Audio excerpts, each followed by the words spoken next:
আসসালামু আলাইকুম। কুকিং হাউসে সবাইকে স্বাগত জানাচ্ছি।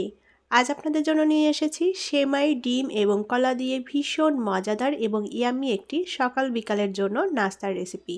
এই নাস্তাটি ছোট থেকে বড় সবাই ভীষণ পছন্দ করবে। মাত্র 3টি উপকরণ দিয়ে 10 মিনিটে খুব সহজেই তৈরি করে নেওয়া যায় এই নাস্তাটি। আর এটা একবার খেলে বারবারই খেতে ইচ্ছা করবে, এতটাই টেস্টি লাগে খেতে। আমি এখানে 2টা পাকা কলা নিয়েছি।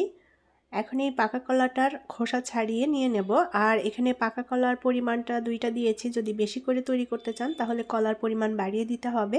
এখন কলার খোসাগুলো ছাড়িয়ে নেব। তো আমি কলা 2টার খোসা ছাড়িয়ে নিয়েছি। এখন এর মধ্যে দিয়ে দেব 2টা ডিম। ডিমের পরিমাণটাও এখানে বাড়িয়ে দিতে পারেন যদি নাস্তাটা বেশি করে তৈরি করতে চান। আর দিয়ে দেব সামান্য পরিমাণ লবণ।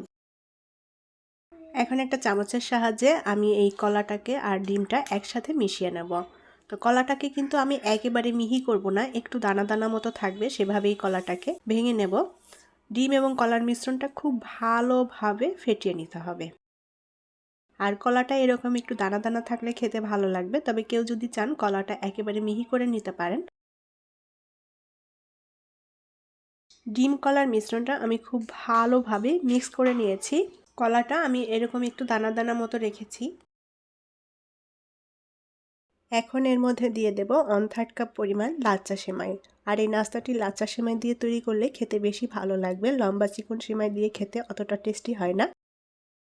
সেমাইটা দিয়ে খুব ভালোভাবে এখন ডিম কলার মিশ্রণের সাথে মিশিয়ে নেব। আর এখানে কিন্তু আর কোনো কিছুই লাগবে না, অ্যাড করতে হবে না। এই মাত্র 3টি উপকরণ দিয়েই তৈরি হয়ে যাবে নাস্তাটি। আর এটা খেতে কিন্তু অসম্ভব রকমের টেস্টি এবং মজার হয়। তো ডিম কলার মিশ্রণটা আমি খুব ভালোভাবে মিশিয়ে নিয়েছি। মিশ্রণটা এরকম একটু নরম পাতলা হবে।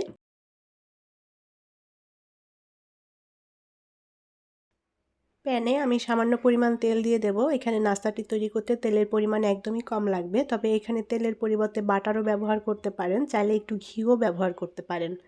তো একটা ব্রাশের সাহায্যে আমি প্যানে তেলটা লাগিয়ে নিলাম যাতে করে নাস্তাটি উল্টাপাল্টা করতে সুবিধা হয়। এখন সেমাই ডিম কলার মিশ্রণটা আমি এই প্যানের মধ্যে দিয়ে দেব।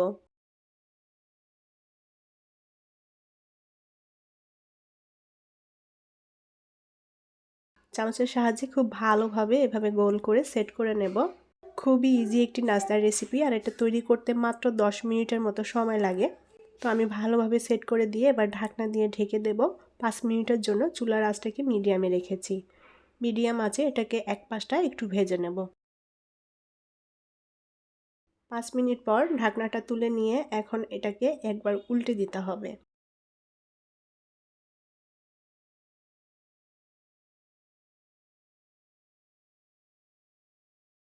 তো উল্টানোর জন্য আমি একটা প্লেট নিয়েছি, প্লেটের উপর নামিয়ে তারপরে উল্টে নেব। এমনি উল্টাতে গেলে এখন নরম ভেঙে যেতে পারে।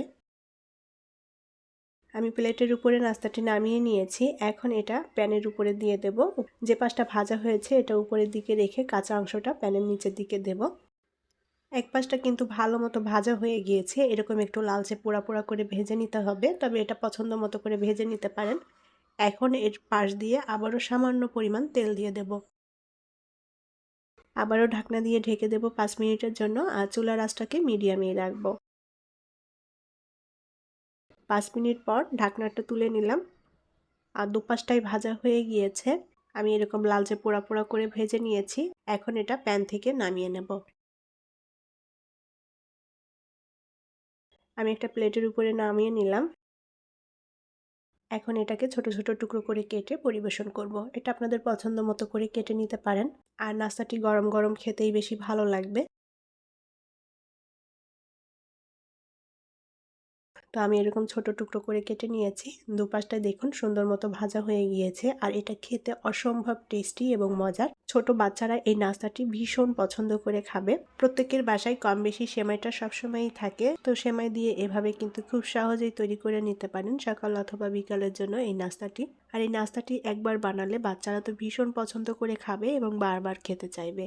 তো আর বানানো খুবই সহজ, মাত্র 3টি উপকরণ দিয়ে 10 মিনিটে তৈরি করে নেওয়া যায়।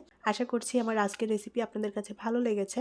আর রেসিপিটি যদি ভালো লেগে থাকে তাহলে আপনার ফ্রেন্ডস অ্যান্ড ফ্যামিলির সঙ্গে শেয়ার করতে পারেন। পরবর্তী রেসিপি দেখার আমন্ত্রণ জানিয়ে আজকের মতো বিদায় নিচ্ছি। ভালো থাকবেন সবাই। আল্লাহ হাফেজ।